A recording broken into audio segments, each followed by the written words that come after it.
It is instant intensity every single time the Blue Bombers and the Calgary Stampeders square off, whether it's early in the regular season or later into November.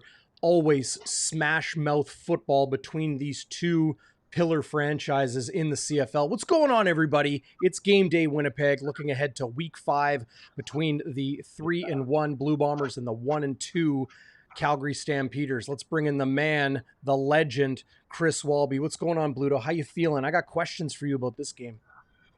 Yeah, I got a lot of questions about it myself, but I'm feeling great, man. It's a nice day. It's beautiful out. We got great weather.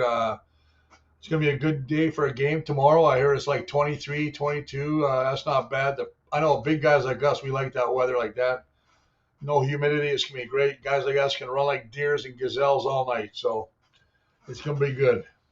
Agreed. It's always good and expected to be a madhouse on Matheson. We'll get into so much here on the program. We'll talk about the changes to the Blue Bombers lineup, some stud players returning to Calgary's lineup, and how Winnipeg might handle that, as well as some of the real contributors of this Blue Bombers offense and defense, from Brady Oliveira to Malik Clements, who Mike O'Shea described as having an excellent year and that he plays a hard physical brand of football. He's been making plays.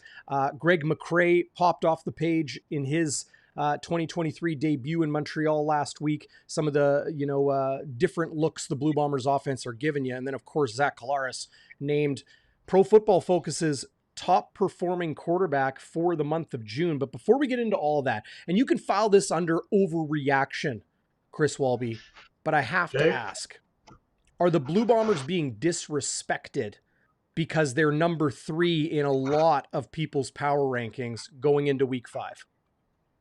You know, it's so early in the year, DB. I can't get caught up in all that ranking garbage right now. I'll be honest with you. You know what? I think that they'd rather be like that. I don't think the Bombers and the players and the way they're being coached by O'Shea, they're not one of those guys that's going to the stat sheet every day and saying, hey, man, we're ranked number 1. Oh, baby, let's go have an extra cold beer. Nah, they don't give a crap about that stuff. I think it's just ranking. It's just fodder for media guys. To me, I think that you look at how they all jumped off the bandwagon. There was a big thing at the emergency department at the hospitals from all the people that had jumped off the cart about the O-line in the game they played against BC and broke their ankles. They had to go get x-rays, and now they're all trying to climb back in the cart after that O-line played outstanding against Montreal. So, like I say, it's a marathon, not a sprint. Let's not get carried away with all this stuff right now. You got to focus on what's at hand, and I guess I have that player mentality. And what's at hand is a game against a very tough Calgary team that has not performed like a Calgary team in the past. To me, the Stamps are not playing well right now. And if you listen to Dave Dickinson, the head coach there, DB, he says we need to improve. We are not there where we need to be. He doesn't sugarcoat it. But they've also had a rash of key injuries. I mean, Malik Henry out. He's their leading receiver. You know, he's gone with an ACL. Then you got, that Hakanavuna. You know, he's out, and he was a big time player. Yes, they got some guys back. Hakanavuna. I mean, he made big plays, man. He's a good football player. I mean, Lutheran Convanu on the 6-game injured list now for the Calgary Stampeders. He's on the 1 game. As is Cole Tucker. Hey, Darrin, 9 changes for this game. Mm-hmm. You know, a lot of things about consistency and playing well is keeping players healthy. The Bombers are missing 2. They got 2 changes. Shane Gauthier's out, and I can't remember who the other one is out. But when you look at that, 2 versus 9.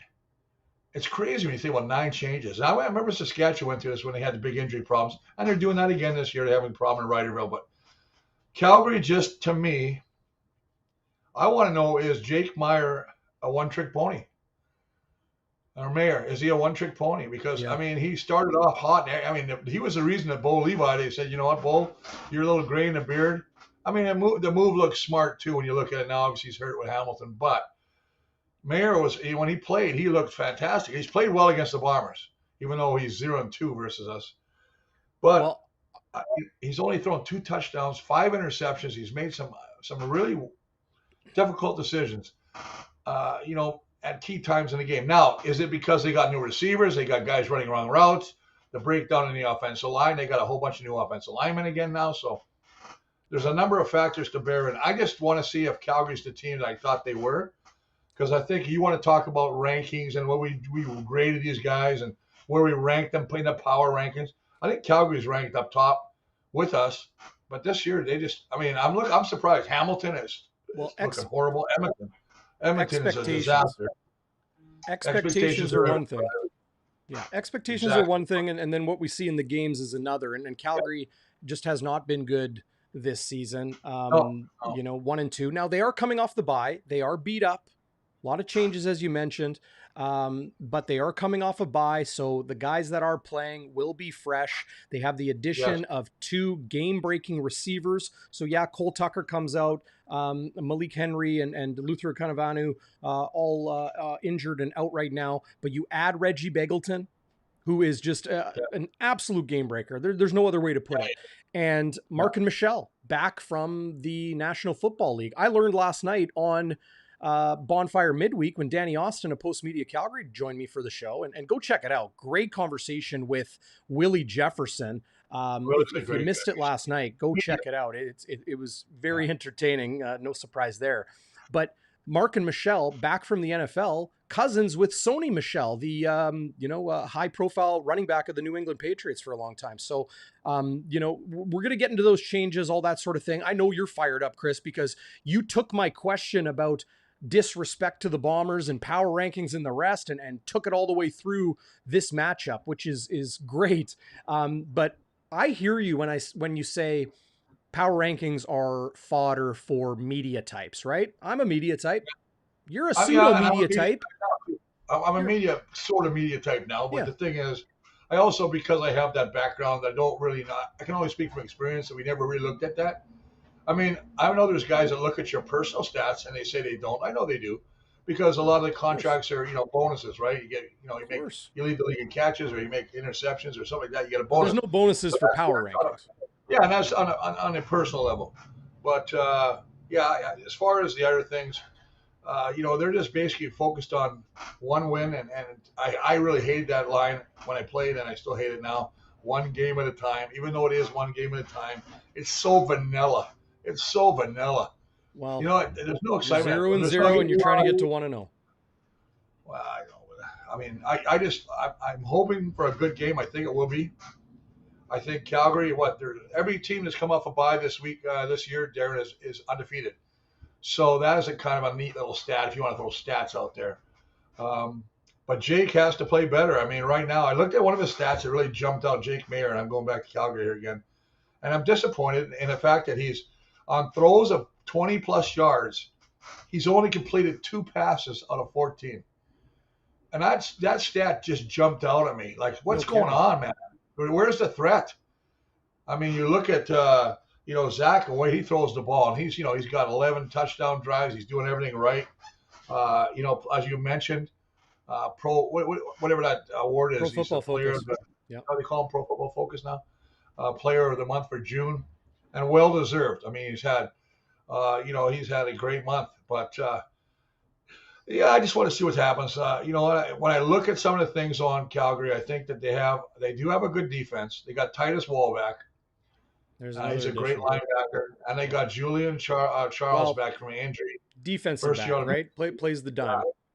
Yeah, I played the dime. And then you look at, the guys they do have. Micah, who's or Micah, if you want to call him. Micah. Cameron Judge, who's always been a pain in our backside. Trey Robertson was once he went down, tried out with Chicago Bears. He was a standout at that weak side corner. So they've got some guys. They just have not been able to play together. And I think that Coach Dickinson said it really cool when he said, right now they're spinning. He says when your players play great is when they just react. They don't have to think about anything. When you have to start thinking about things, you're slow. You're a step behind, and that's when breakdowns happen, and that's when teams take advantage of you. So, I think that Calgary's just a team right now that's growing. There's no reason to be, throw the towel in here, kids. There's no, we're not doing that. But I'm saying right now, they are not as good as they have been. Anytime the Bombers and the Stampede, like, I don't care what the records are. I do Yeah, not care what the records are, because these teams will always play each other tough, hard nosed, smash mouth yeah, football. It's just in the DNA of the red and white and the Stampeders to, if they had to beat one team, if there's one team they wanted to beat over everybody else, it's the yeah, Winnipeg Blue Bombers. And the Blue Bombers, let's harken back, Chris, to the Winnipeg Blue Bombers of recent memory. We'll say recent, but the times where things were not going so well for Winnipeg, losing seasons, the first few years of Mike O'Shea. What did Kyle Walters and Mike O'Shea always say? Even Wade Miller said it. We want to yeah, build a franchise in the image of the Calgary Stampeders, and like, not a carbon copy, not, uh, but they were the standard. They were the standard for a long, long time, with John Huffnagel as head coach and GM. Now he's the president. You got Dave Dickinson, head coach, and now he is the GM. And it's that, seamless process through that. But the yeah, reality is, Winnipeg wanted to build themselves to that standard of competitiveness and vying for a Grey Cup every single season. And you can even go back to 2018, where Winnipeg had a pretty good football team. yeah, 2019, winning the cup. 2020, the season was gone, but defending champs into 2021 and winning the cup again. And 2022, getting to the cup and losing by 1 point. And here we are in 2023, power rankings aside, most people would pick the Winnipeg Blue Bombers today to come out on top in that second last Sunday in November with the Grey Cup, the 110th in Hamilton. That all said, Chris, yeah, this Blue Bombers team has shown weakness. It has shown vulnerability, but I don't think that's any reason for fans to be concerned, because of just how deep that mentality is of going 1-0 every week, of not worrying yeah. about what happened, focusing on the future. And for Calgary and Winnipeg, this is going to be one of those games, could very well be one we talk about months from now as a change of pace for one or both of their team's seasons. Yeah, I think that it's going to be a much bigger battle for our offensive line. I think that boy, they just manhandled Montreal's D line. I mean, there was no pressure. Zach was back there. He could have had a cigarette, a cigar, whatever he wanted back there. There was nobody on him. I mean, he had all the time in the world. He made great throws. Even though it was such a crappy day to play football with the rain delay and then the winds and the storms and the lightning, to come out in a tight game like that, 17-3, which is probably a closer game than it actually should have been. I just think that when I look at the Calgary Stampeders, to your point, I look at their defensive line. I'll just go there with James Vaughters, who came back from the NFL. Then you got Mike Rose, who's a stud, Derek Wiggins, and they got Julian Hauser, who played for Ticast last year, a heck of a football player. So He is. this is a much tougher front four than the Alouettes were going to give against the Bombers. So it's going to be a much tougher thing. But I just think the way they're playing right now, they're confident. And you take a look at that right there on your screen. Then you got Yeah. Cam Judge, Titus Wall, like I said, came back. Micah Ah. They've got some guys on there. I mean, they're dressing a lot of D linemen. So that they're worried about the heat and they're going to just rotate. Well, If you and, can and get great. rid of that, Sorry, Chris. Great to see everybody who joined us over from Winnipeg Sports Talk. Welcome to Game Day Winnipeg. It is your pregame show ahead of Bombers and Stampeders Friday night at IG Field. It's going to be a madhouse on Matheson, no doubt about that. Travis, who's watching live on YouTube, what's going on, Travis? Like your Jets hat and your profile pic there. Who's the Stamps' best player? Well, on defense, there are a handful. One that gets overlooked is Mike Rose. He is a double team machine at defensive tackle. Chris Kolinkowski, there's a reason I put him on the YouTube thumbnail this week, Chris. One, I know you love it when I give props and respect to the offensive line guys that maybe don't get the shine all the time. But two, he was the top ranked offensive lineman in the entire CFL last week by Pro Football Focus.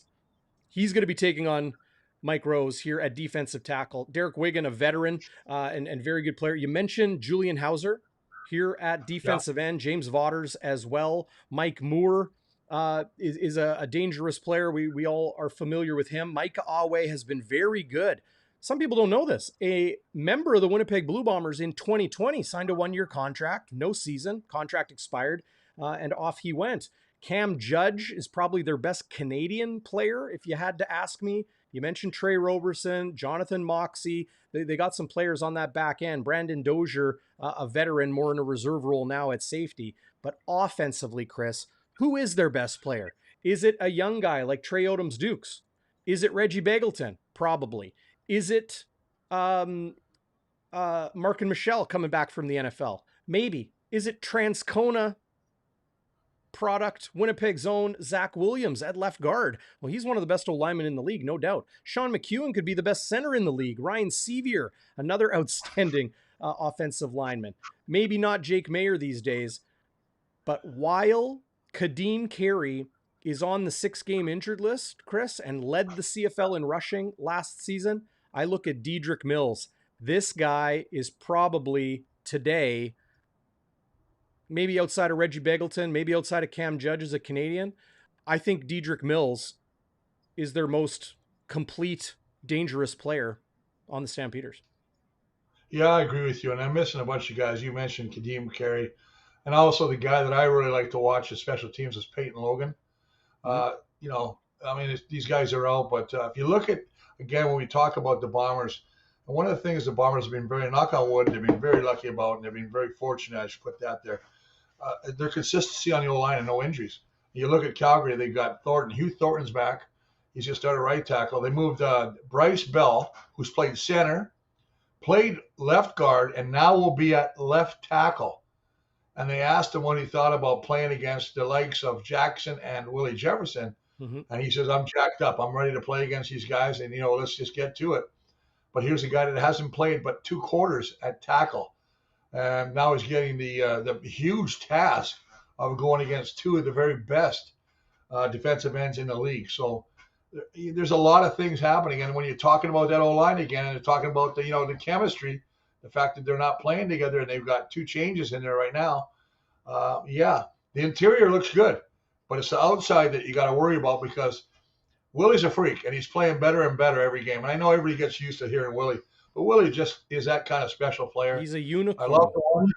He's very unique. And listen, 2 sacks, a fumble. He's second in the league on pass knockdowns. He just does so much, and he creates. But you still got to get that pressure up the middle, guys. That maybe like Cam Lawson, you brought him up last week. You know, he got 2 sacks. Now, I love what O'Shea said. Yeah, he got 2 sacks, but remember, it's a team effort, right? Yep. It's not like he's zipped by a guy. It was all, we'll meet at the quarterback kind of thing. It was so funny to hear Willie Jefferson join us live on Bonfire midweek last night. I really encourage you to go check it out.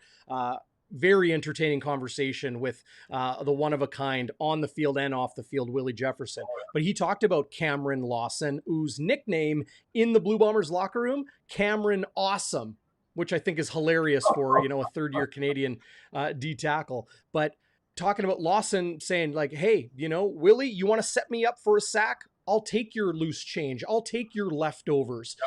Because it was Willie Jefferson and Jackson Jeffcoat getting to the quarterback, frazzling Cody Fajardo and the Montreal Alouettes, and then Cam Lawson kind of finishing the job off. He says, I'll do that all day for you guys. There's a lot of love in that defensive line locker room and a lot of respect for one another. I think that's why there's such a cohesive unit with Ricky Walker and Jake the Snake Thomas and the rest. But Celestin Haba is somebody who joined the Blue Bombers. Like, just to reiterate his story, we've talked about it before, Chris. Celestin Haba was like 3 or 4 days in Canada in Blue Bombers camp, and then he's dressing and playing in a preseason game. And 11 days after getting his first real taste of CFL football, he is dressing and playing in a regular season game. He has been outstanding. He's built and probably plays a style of defensive rush end different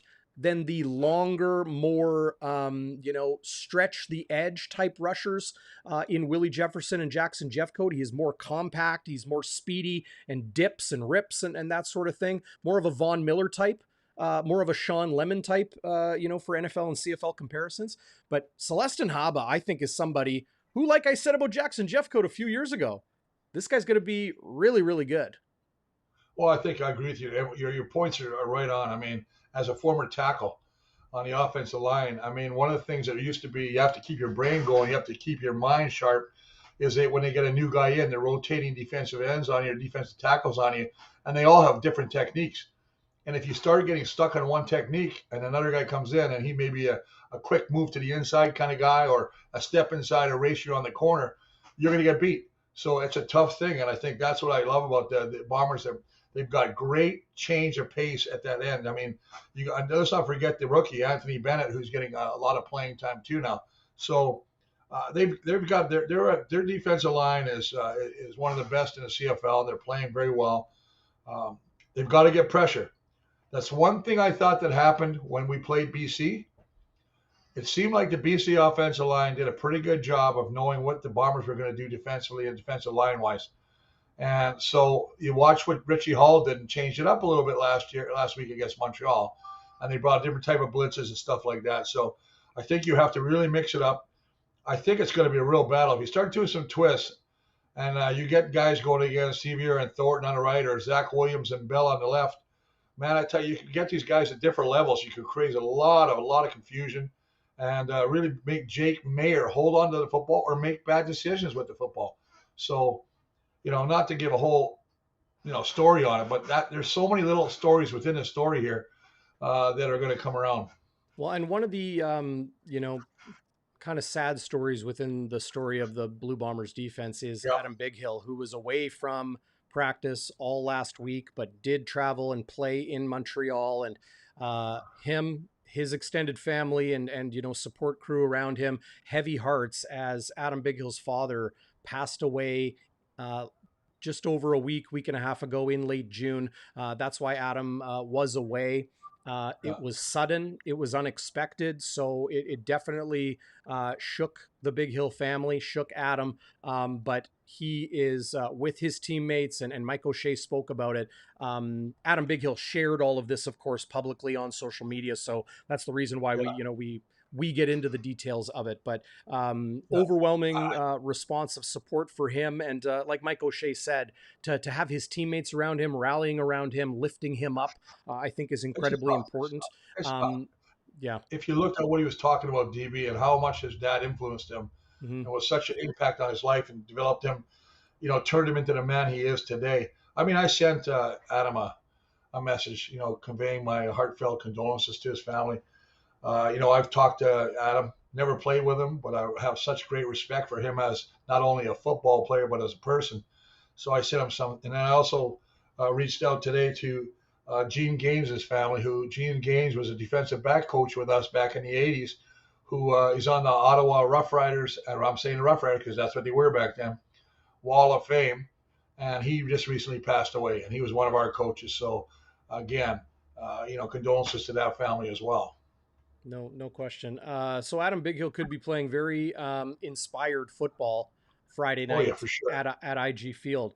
Shane Gauthier, I believe it's a foot injury, on the 6-game injured list. He has been the guy that was really that reserve linebacker if they needed to either move Adam Bighill to a different spot or take him off for a quick breath, that sort of thing. So with Gauthier on the 6-game, we're seeing a little bit of Jesse Briggs, of course, Les Maruo, Tanner Cadwallader, Brian Cole will step in for, Malik Clements or Adam Bighill. Yeah. But I was really taken by Mike O'Shea's comments today, Chris, about Malik Clements. I mentioned it off the top.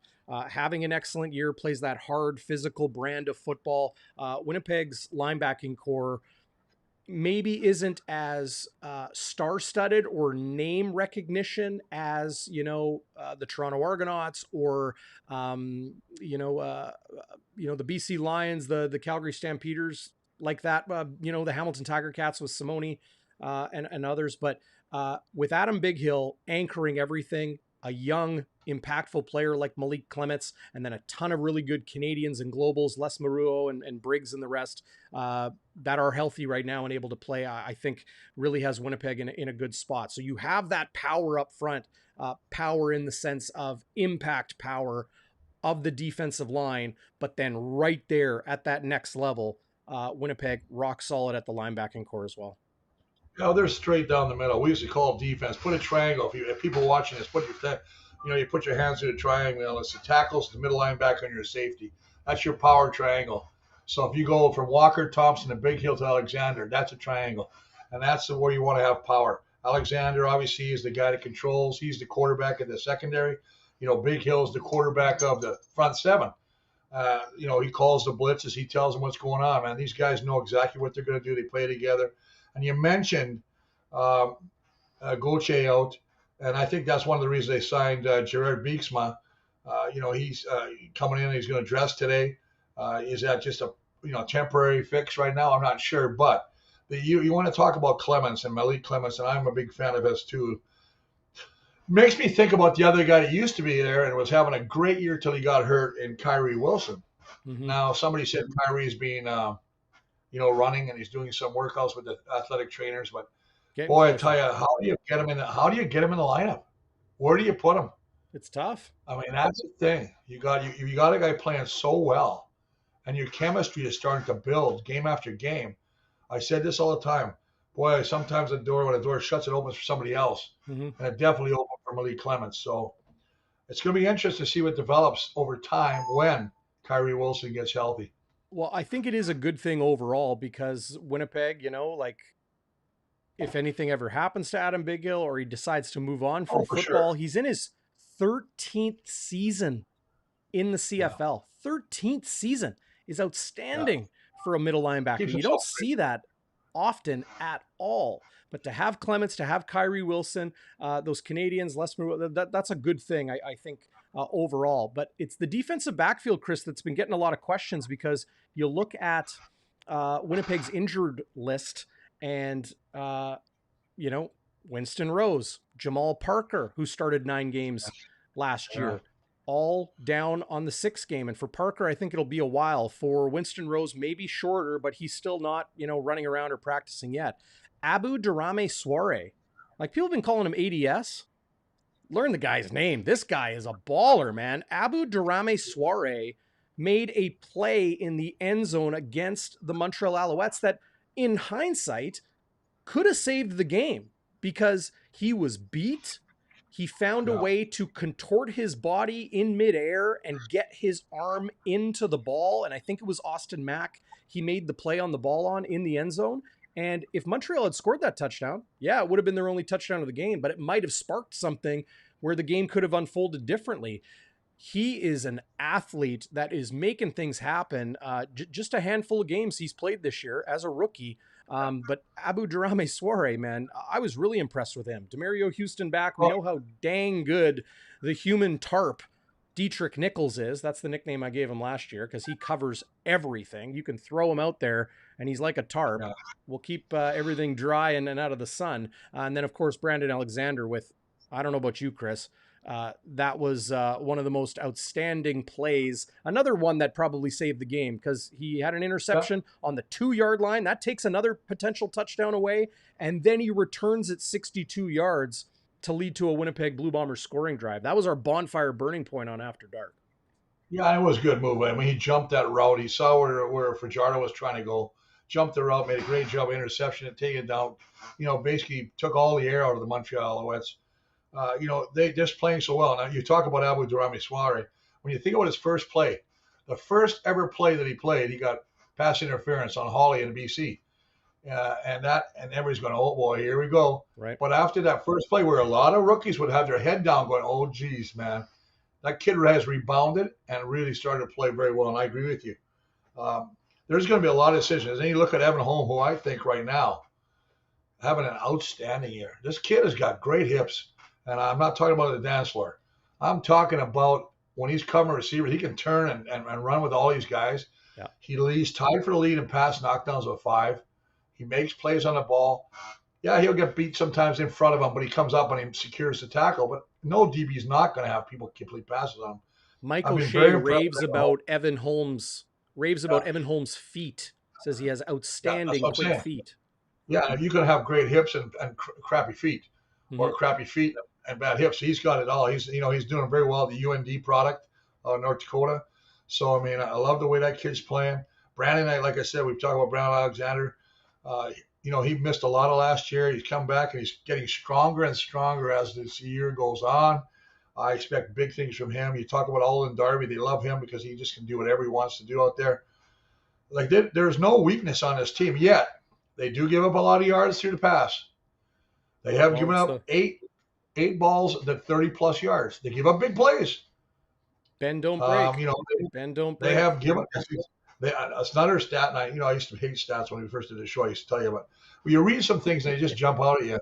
And I'm looking at this saying. See, the best thing I ever did was emailing Chris Walby the stats packs every week. No that was kidding. The best thing I ever did.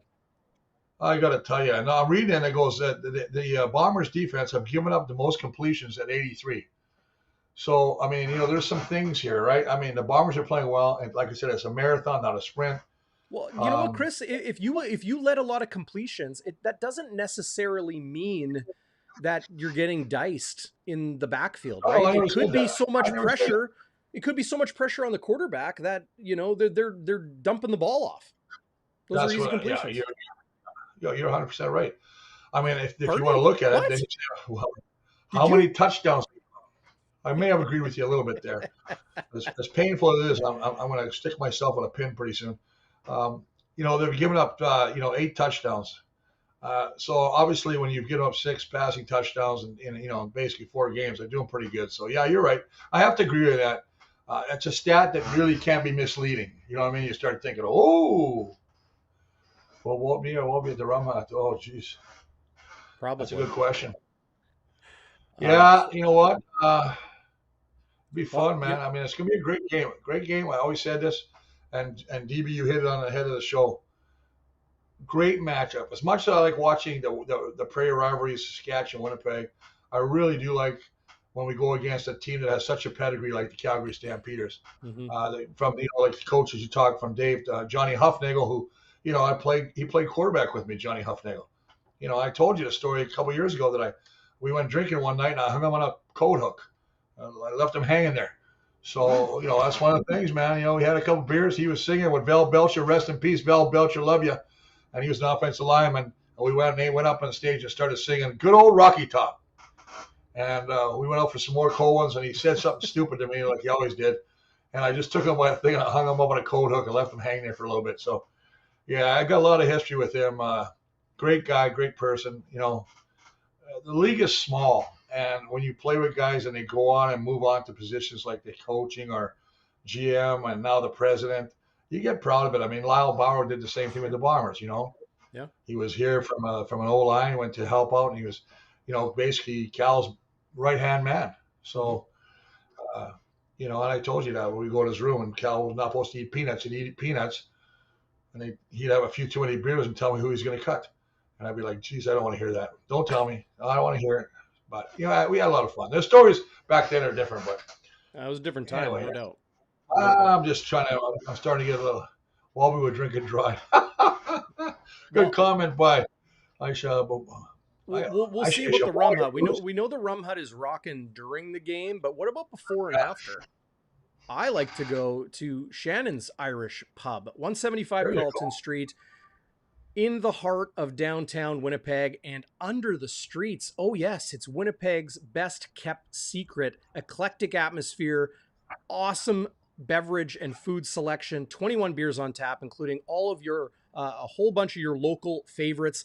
And this is one of the best parts, Chris. You know this. Jets games and Blue Bombers games, home and away. Game day specials, food specials, drink specials. Their wings are off the charts, but then you're also going to get some really creative choices on their food menu as well, including the venison and wild boar burger. Oh yes, venison and wild boar burger comes with smoked cheddar and a blueberry compote. You gotta try it. So good. Their fries, they got wedges, like their food and drink choices are really off the charts. Go check them out. 175 Carlton Street. Just a quick Brady Oliveira screen pass down the street from True North Square, 175 Carlton. You can check them out. Shannon'sIrishPub.ca. Who's the English guy that has the cooking show that swears at everybody? Oh, Gordon Ramsay? Gordon Ramsay. You sound like Gordon Ramsay there with a little blueberry compote and this and this and that. I'm like, I had to actually look that up. I See, did and, not. and if you ever said something dumb, Chris, I would take 2 pieces of bread and squish them on your face and say, "What is this? An idiot sandwich?" That's a Gordon Ramsay Oh, classic here we right go. there. You know what? I thought the first time you said it, I thought, man, they Let's got a see. blueberry compost. Who's eating blueberry compost? Oh Then no, I not a figured you said compost, a compost. compote. Yeah, Anyway, yeah, listen, Shannon's is a great place. We got to go there. We've seen this all the time. yeah. We'll I've definitely been hit going. down there one day. We'll let people know we're going there too, and Yeah, we'll have some fun with them. yeah. Maybe a little Grey Cup party. I think that would be good. I'm going to Hamilton, Well, but what a great idea. That's a yeah. great. Oh, you're going to Hamilton. You always go Oh, to the I'm gonna be games. there. I'm gonna be there. Oh, yeah. Yeah, but Yeah. as you know, in the CFL, right? Doesn't matter what teams are playing.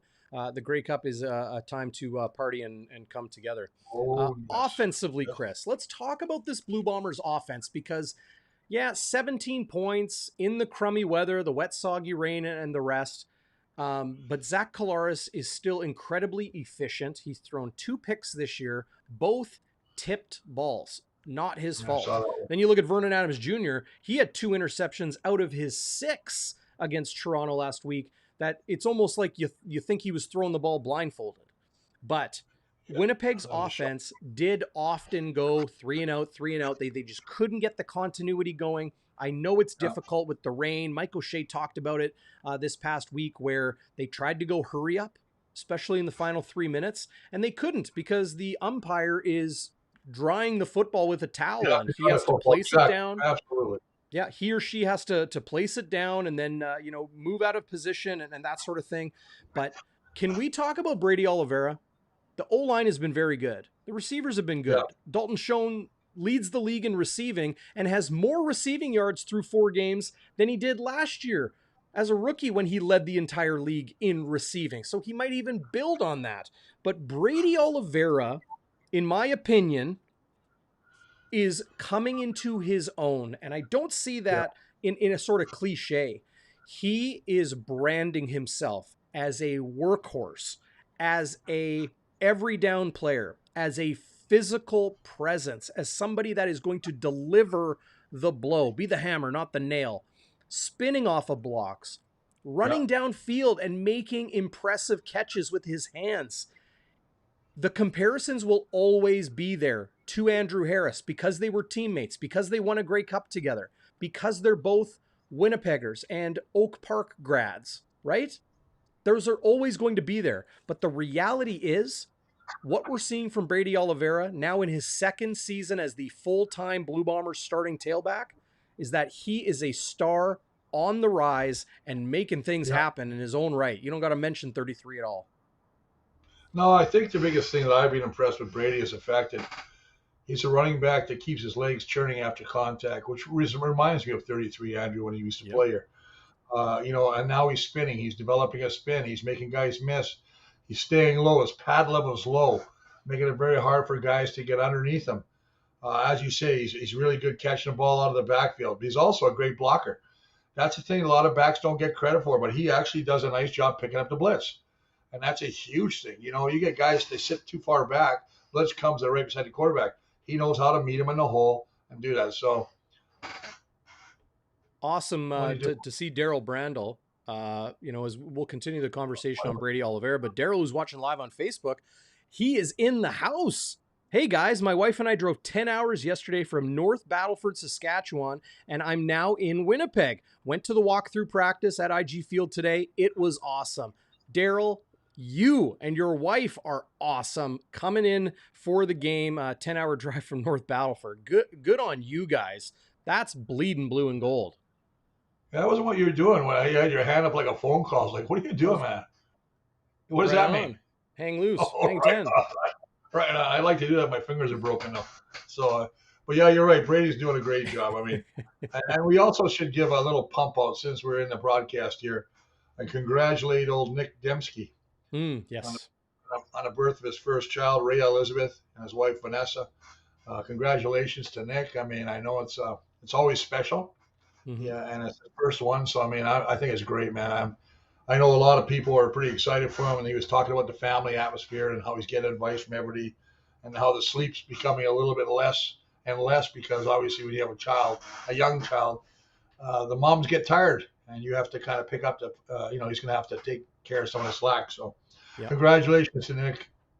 Yeah, And, Nick among many guys on this Blue Bombers team with young families, but congratulations to him on his first.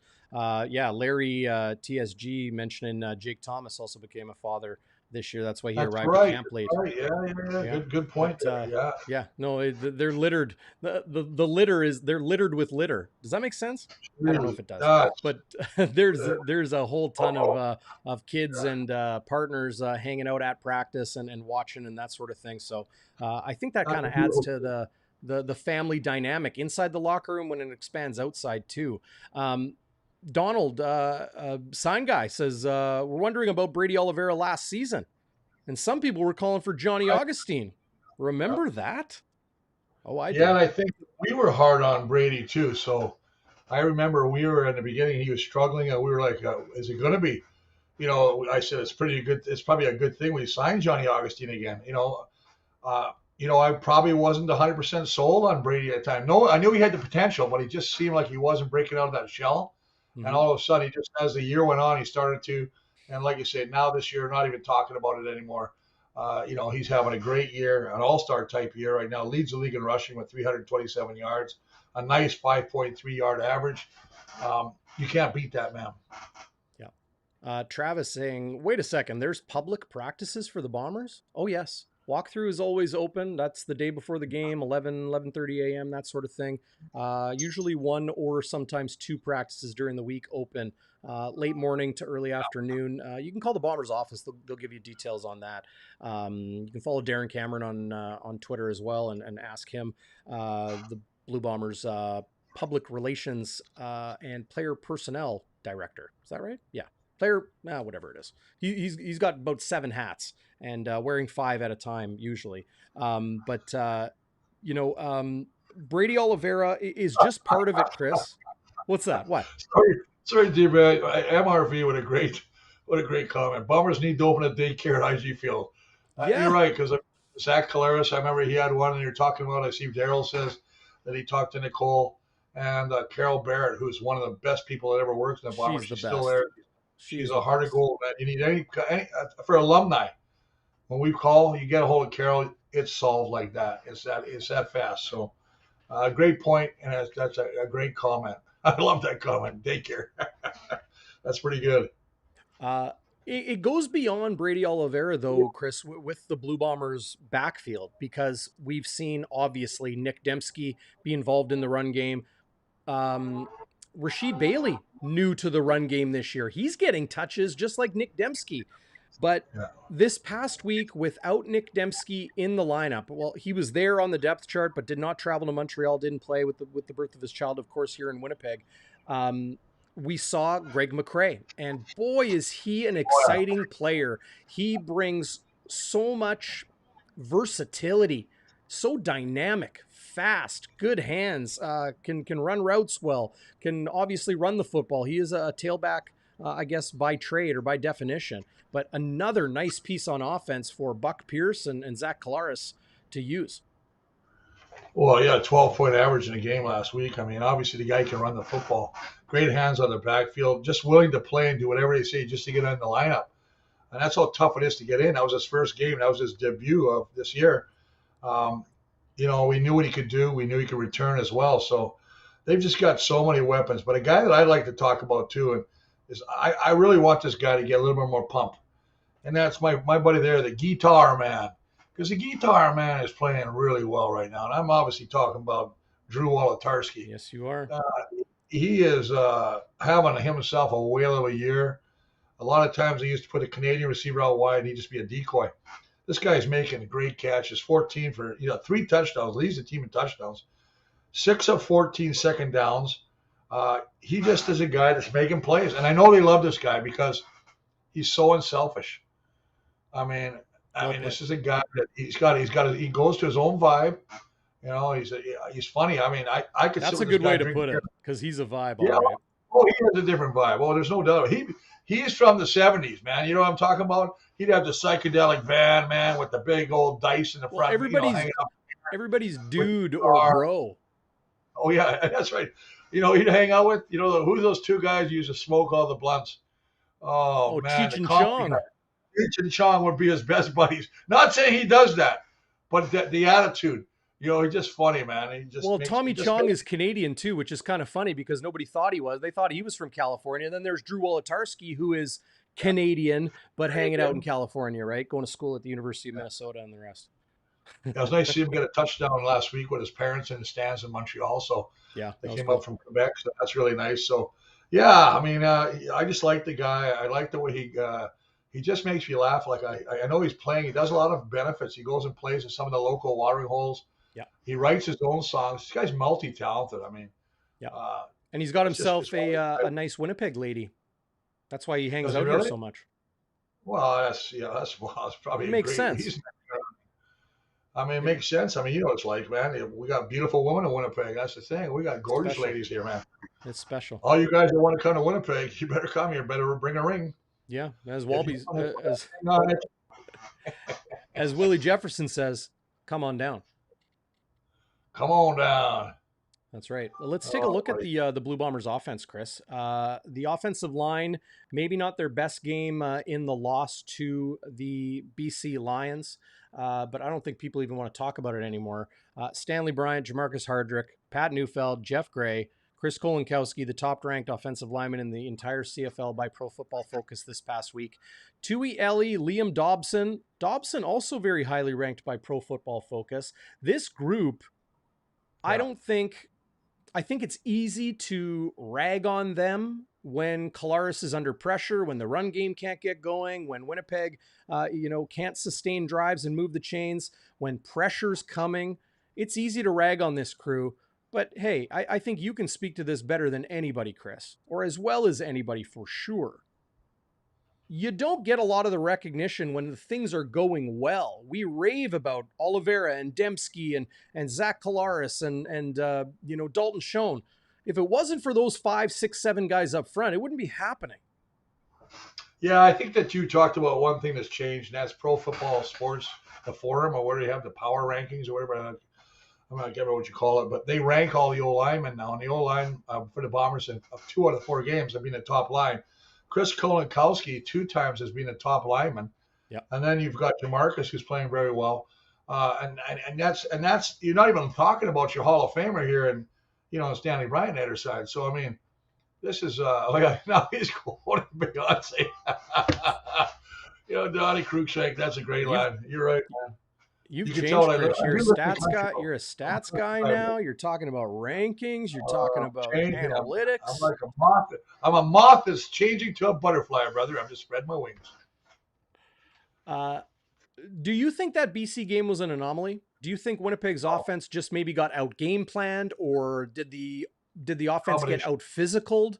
What do you rack that up to now that we know that it was just maybe a one-off or at least a bad game because they go to Montreal, knock off a 2-0 team, under not ideal conditions? It's weird you say that because I do believe it's an anomaly. I don't think it's a normal thing. I think they definitely got out physical that game. I think they weren't ready mentally. I think they showed up late for the game mentally. I think it was one of those games where they got their butt kicked and they needed to get their butt kicked. But then I watched BC and I watched them going into Toronto thinking they're going to do some damage. And Toronto manhandled the BC Lions. Toronto, this kid, Chad Kelly, is making a believer of somebody. This kid's playing well. Toronto run the football. They've got a good defense. I didn't think Toronto was going to be that good, to be honest with you. I thought it was like, okay, they kind of primed at the right time last year and won the cup by us missing a field goal, which doesn't matter. They still won the cup. But, boy, they just manhandled BC, which surprised me because BC manhandled us. So it just shows you, on any given Sunday, I'm just using the line from the movie. Sure. That you can beat somebody. You know what I mean? Yeah. Any given Friday in the CFL, and that's what we're looking there towards. You go. You're going to take that now. You're going to run with that? You're going to put on Yeah, your I show? can run with that. Any given Friday. What I noticed, Chris, look, I've worked really hard this summer so I can watch all of the CFL games. I'll say that again. Yeah. I work hard so I'm free to watch those CFL games. Because when you're a sports reporter, and I'm at Jets development camp Well, you're yesterday, everywhere. and I'm Plus, you're doing all Sea-Bears. You're a this. Sea-Bears Yeah, too. Sea Bears. Yeah, of course. I got my Sea What's Bears your hat hat back look here like? Hey, somewhere. speaking of that, do they have a nice hat? Hey, Do they have a logo? oh, they do. Hang on, I'll show you. Because I think the Sea-Bears are pretty cool. I like when we have basketball. Is it really? Oh, okay. Isn't that sweet? Tell me that's Yeah, not it a great logo. looks like a bear. It is. They're the Sea Bears. Okay, where's the sea? Churchill. Okay. Oh, I see. Oh, so that's a polar bear. That's right. So it's Sea Bears, SEA, but their mascot is C. Bear, Churchill Bear. Also, why isn't he white? He is white. Oh, okay. Showed up when you showed me the picture. It looked like. Well, no, I just mean this is just a brown hat. Oh, we should. Okay, well, I'm a marketing guru. Make it white. I guess you're right. Bear. Like it looks more like a brown bear or like a grizzly. Yeah, a grizzly bear. That was a grizzly bear. Yeah. Anyway, that's Willie Jefferson when he joined me on Bonfire midweek last night. Again, go check that interview out. It was so much fun. He said to me at the Sea Bears game, "I want a 10-day contract. Let me hoop. Let me hoop." He's such a freak athlete. He just wants to play basketball. He wants to kind of do everything, which is pretty cool. How did we get on the Sea Bears anyway? Well, you were talking about how you work hard. Oh, right. So I can watch the games. Thank you. Thank you for getting me on track. You brought up the Sea Bears. Yeah. So I work hard so I can have those. I work hard so I can have those nights. I work hard with my lady too. So she's happy and content so I can watch those football games. I've watched every Lions game. I've watched every Argos game. I've pretty much watched them all this year in the CFL. And what I'm seeing in the Toronto Argonauts. What? Who plays tonight? Saskatchewan and Edmonton? Yeah, that's right. Saskatchewan and Edmonton play tonight.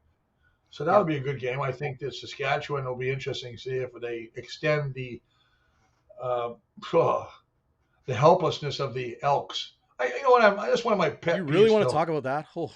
No, I want to talk about. I love the Eskimos. I like the old thing. I think this woke society is getting too crazy for me. Well, sorry, that's another rant.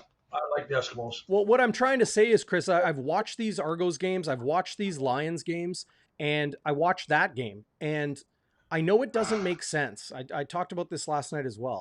I know it doesn't make sense, but Vernon Adams Jr., outside of those 6 picks, like this isn't a real thing you can say, but he was good and then made these just unbelievably bad throws. The one he rolled to the right and he just threw it to the open arms of the defender. Inexplicable. I mean, you think if you can't get rid of the ball, throw it out of bounds, they always say, or throw it where nobody can get it. You're right. There was 2 plays that he did, and he just terrible decisions. And I know you can see him holding his helmet after going, what did I do? He still threw for 380 yards. He threw for 388, and BC played well. The offense played well. They didn't really go to Taquan Mizell, the outstanding rookie running back that they have, but the Toronto Argonauts just kept the pressure on, both defensively and with the offense scoring. Chad Kelly is legit. Don says, does Chad Kelly get another NFL shot? He could very well. He's got talent. He has got it. And whether that's in the the bloodlines, the pedigree from his Hall of Fame Uncle Jim, or whatever, he's got it. So what I saw was the score looking like a very, very dominant Toronto Argonauts game, but BC still showed well overall. But it just shows you how costly those giveaways are. Well, it just tells you what a quarterback is about. I mean, this league is a quarterback-driven league. And I will say this. I think Chad Kelly is one very, very confident young man. I lean to cocky because he really does believe that this is his opportunity to go to the NFL. He's looking past this. Mm-hmm. And he said, if I have a great great year, I can get an opportunity. Well, the kid better not say that. You better not say that. You don't want to say I'm looking past this. Well, I think he is. I mean, you look at his uncle is Jim Kelly, the famous quarterback of the Buffalo Bills. Come on, man. Yeah. He's got it. The bloodline's there, buddy. Bloodline's there. Yeah. No, and he has the talent. He has the talent. So Anyway, there's a reason Winnipeg is number 3 in the power Right. rankings right now. It's because Toronto's undefeated. They beat up, in the end, beat Us. up on the BC Lions, and the Lions beat up on the Blue Bombers in Winnipeg. So that's why I Yeah. look at Friday, this game, Winnipeg at home versus Calgary, as an opportunity for Winnipeg. Like, not an opportunity for Winnipeg. It is, but I look at it as an instance where Winnipeg is going to be fired the you-know-what up. They are going to come out there and say, we are not going to get pushed around on our field in our house again. Again. Yeah. Yeah. I agree with you on that. I think that they're a team that they don't like the taste of that. That left a bad taste. You know what I mean? Oh, yeah. It's like somebody used their mouth for a cat box.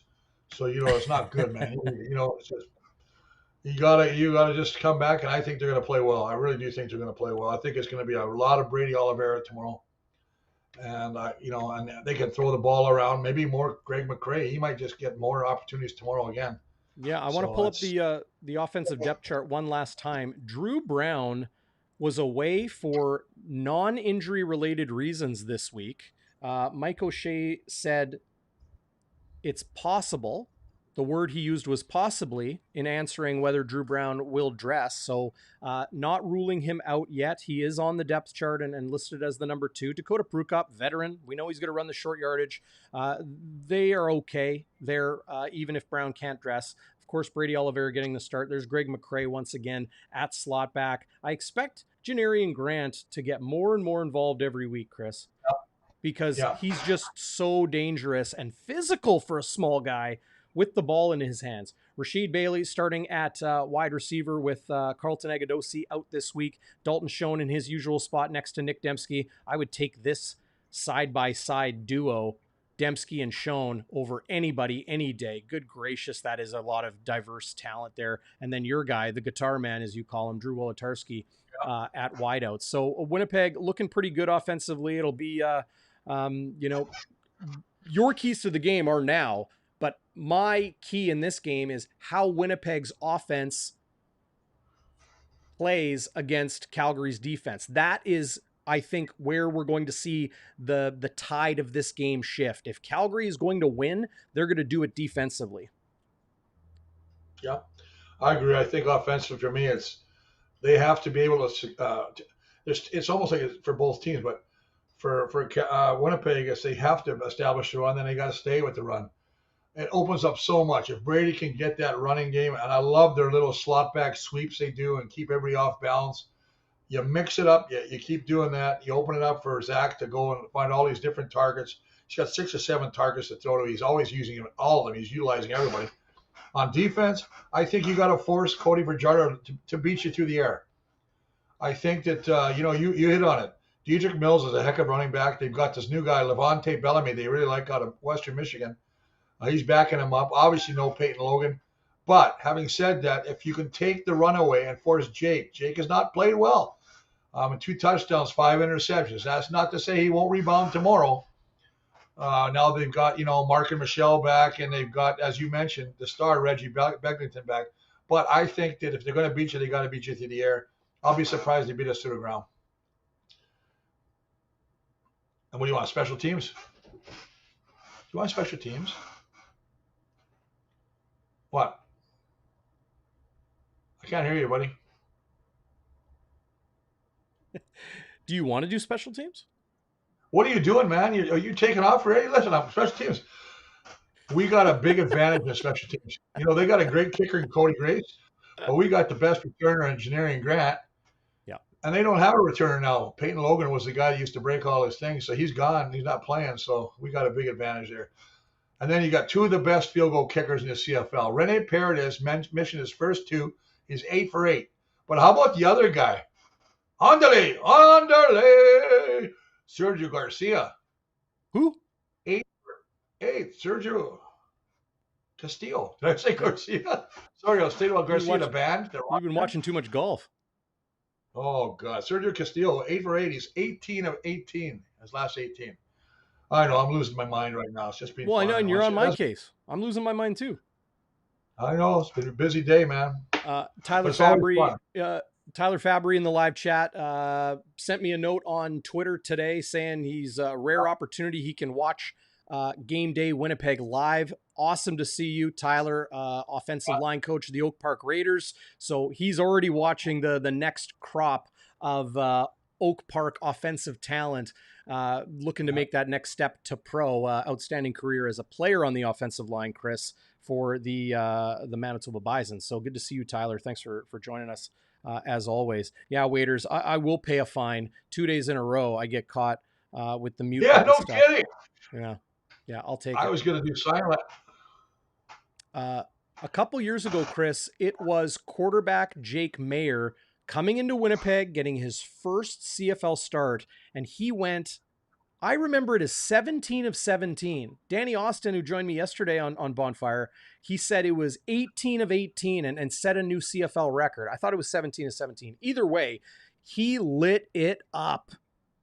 And I wonder if that Jake Mayer is still there. Is he still capable of that, right? Because all we've seen from Jake Mayer last year and this year is somebody that does not throw the football down the field. It's strange. And I think defenses have figured him out or something. But if anybody can figure it out and help Jake Mayer, Chris, it is Dave Dickinson. It is John Huffnagel. It is that staff in Calgary. You know what? And it's funny when you talk about that because you brought up a great point. They've had 14 pass attempts over 20 yards. They've completed 2. Are you kidding me? You've got to stretch that defense. If you don't stretch that defense, you keep everybody looking at inside. Nobody has to turn and run. You're not throwing the ball deep. Makes your run game hard to do. It makes your short pass game hard to do. You've got to be able to stretch that field and make the guys run to make them feel honest, play honest. So that's my that was another key there, but I didn't get it till now. So anyway, that's my last one. What's up, buddy? Last one. All right. Hey, my dog is going crazy. Well, Luca's a good boy, so that's okay. Luca, come here. Hiya, buddy. Yeah, he's a good pup. Hey, Chris. Friday is going to be a blast. You're going to join me next week as well. The Ottawa Red Blacks host the Blue Bombers on July 15th, which means you and me will get Game Day Winnipeg going on Friday, July 14th. We'll do it at 3 o'clock after Winnipeg Sports Talk, as we always do. Post-game coverage, you don't want to miss it. Game Day after dark right here on Bonfire Sports, and then Bonfire midweek, as we always do. Zach Schnitzer coming off the bye week, and he'll join me on Wednesday this coming week. Great stuff, Bluto. Always appreciate your insight. Everybody loves seeing you here, as always. I got to come pay you and your lovely wife a visit soon. We got some things to figure out. Yeah, we moved. Oh, yeah. So, you're not going to tell me where you live either, are you? You know where North Kildonan is? Yeah. Okay, keep driving. Yeah. You're going to send me a P.O. box number or something, right? You make me laugh. Oh, Jesus. Hey, big thanks, as always, to Shannon's Irish Pub. Go check them out, 175 Carlton Street. They're the spot. Open for lunch on Fridays as well. So go check them out prior to the Bombers game. Oh, and they'll be rocking during the Bombers game and afterwards as well. Thanks, Bluto. Appreciate you, brother. Have a great day. Go take Luca for a walk, okay? I'm going to take him out right now because he's letting me know specially that he has to get outside. Okay. So let's put it that way. Yeah. All right, brother. You guys, love you guys. Hey, go blue, baby. Go. Let it go. And goodbye.